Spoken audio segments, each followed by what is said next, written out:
Hello, Jonathan. Thank you for joining MetalKaoz. How are you? Oh, thank you very much, man. Thank you for having me.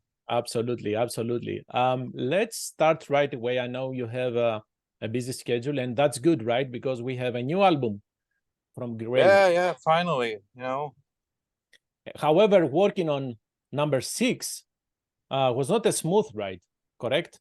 Yeah, we did. I mean, it took us a while, but we started, we didn't have many songs. Maybe we had two songs that we were working on before the pandemic came along, and the rest of them, I think we have been writing after. So, but it was a little difficult there for a while. We weren't, we were in a situation where we didn't know if we would be able to continue or whatever what was going on. So it was a little it wasn't the best of times. So I guess that's why this record is sounding like it is. It's a little more melancholy maybe.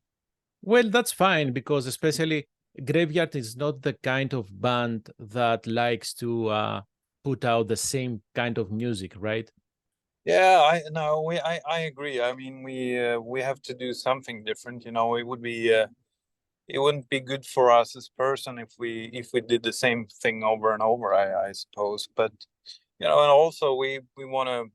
I guess the songs on this album is we had those same ingredients in other songs on other earlier records, but this is more of a it's more of that in this one.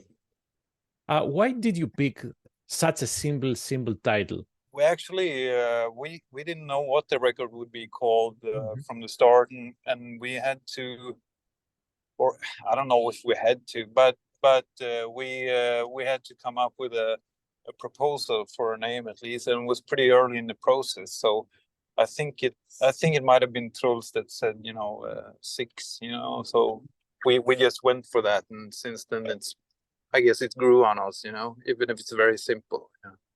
And then I'm looking at the cover that you had, and I had to go through the band's Facebook to realize that that person has six fingers. Yeah. It's the guy Castor that made the artwork. He's very talented, and I like the cover very much.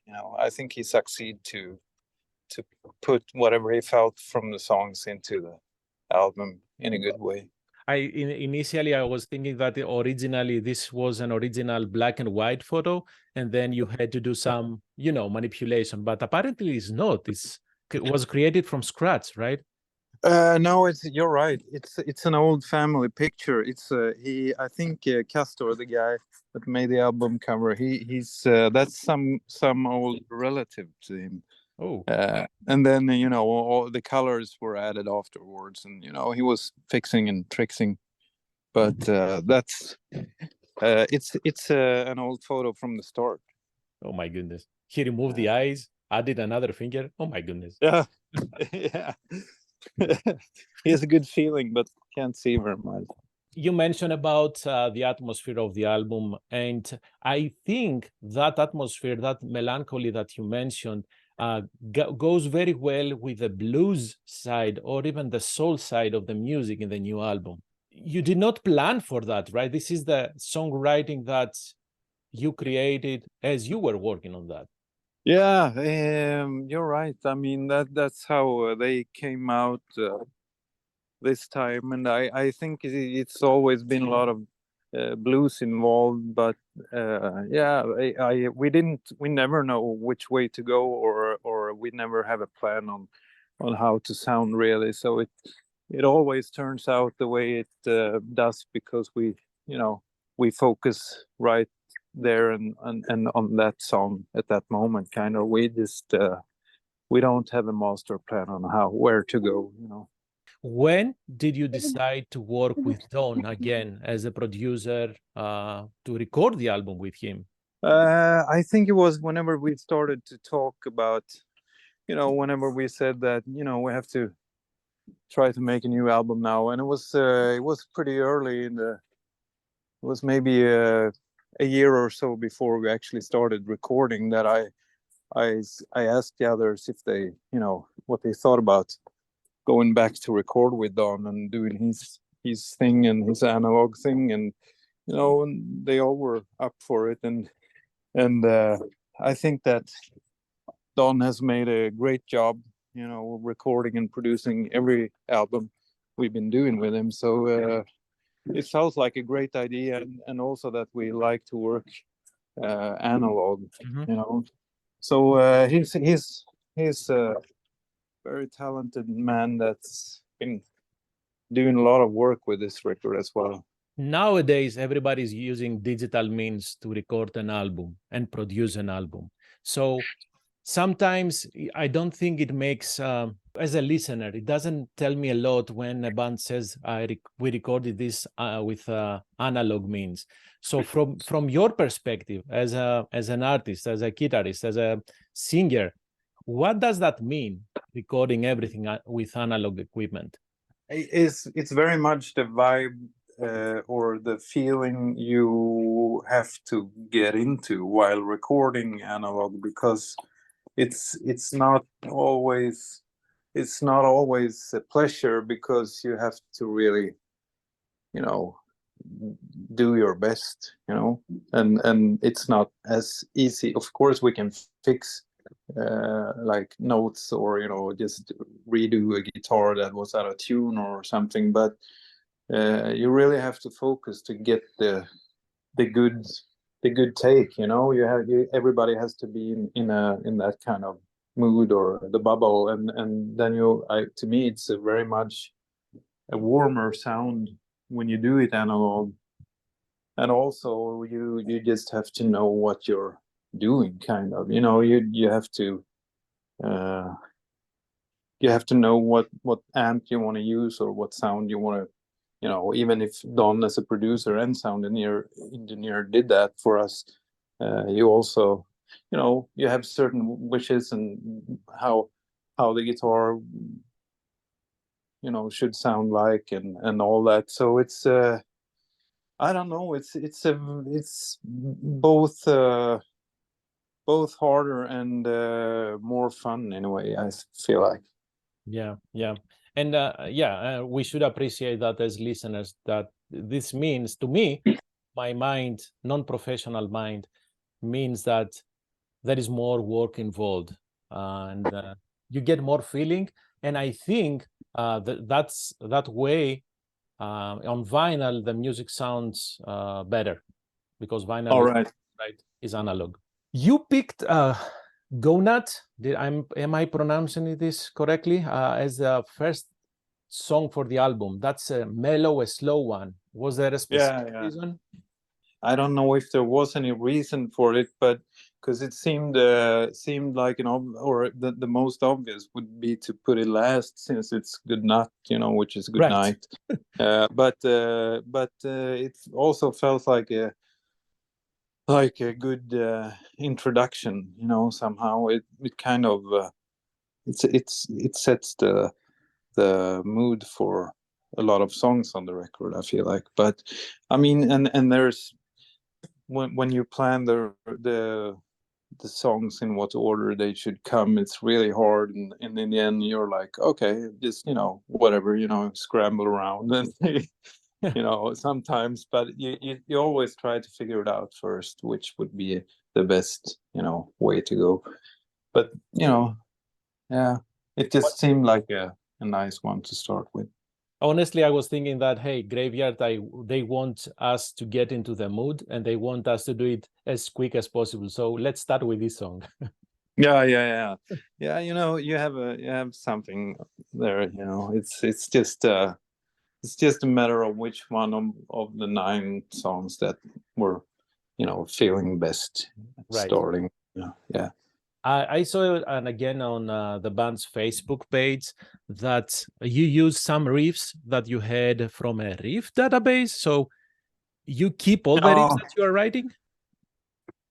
All right. No, I mean, it's all, we talk about that sometimes, and it's you know, it's always, if you look, you have so many riffs that you haven't really used, and you just have the phone is loaded of just short parts of things that you might use sometime, but they mostly just lay around, and it's the same thing in the back of your head. You just have things that you haven't really worked on enough to make something out of it. But I guess it's and the riff bank could be the same as just coming up with a melody, or just have an idea for a song in your head, and then you just start working on it later. Right. What about the lyrics? Did you write all the lyrics, or Joachim did some too? No, I wrote a lot of them, but Truls has been writing some too. So when do you start writing lyrics? Before you have, for example, some lyrics before the music is written, or you get some inspiration from the music itself? The fun part for me is to play around with the guitar and try to make the musical part, and then the struggle comes whenever you have to write lyrics. And so I usually wait with lyrics until I have the song to listen to, some early version or early demo take of the song. So I listen a lot to the song before and whenever I write lyrics. Did you write the lyrics for that song?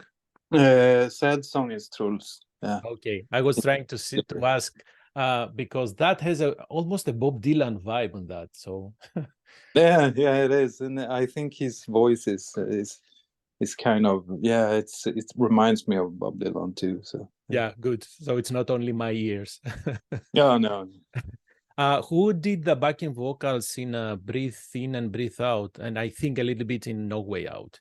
It's Amanda Venn, a girl that also plays a lot of music and has her own band in Gothenburg.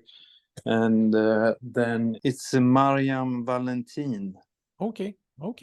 They did a great job there, I feel like.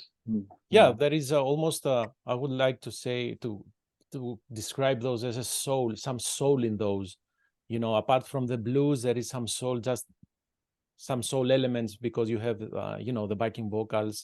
It was a good day in the studio whenever they were there. And you shot a video for Breathe In, Breathe Out. And to be honest, when I was looking at the video, the black and white colors, or lack of colors, reminding me of the movie The Lighthouse, but there is I suspect there is no connection.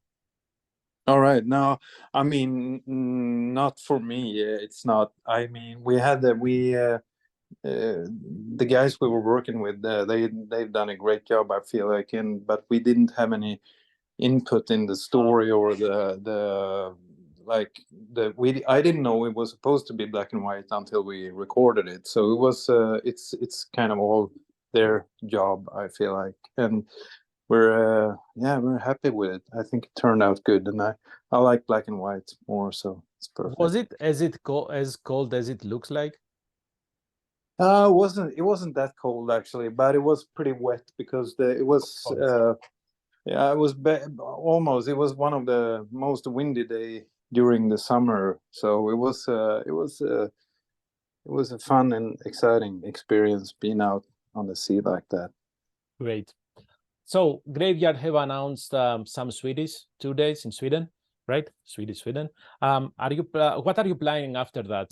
I think your last live date is December 16. We aren't quite sure about what's happening. I mean, we plan to visit most places that we can. But we haven't really set a date for anything after New Year's. But there will be more dates coming in a hopefully short time period. Do you know anything about touring the States? No, we haven't set any dates for anything really. But since we've been there quite some times now, we will definitely come back. So it's gonna be Yeah, I hope both US and South America and Australia and Europe. So it's we just have to try to go everywhere we can. Yeah, you have to, man. After this album, you have to. Yeah, for sure. Jonatan, thank you very much for your time. Have a great tour in Sweden, and let's plan on it. Let's meet in 2024 in Chicago. Yeah, for sure, man. I Thank hope you so. very much. Thank you. Thank you. Thank you.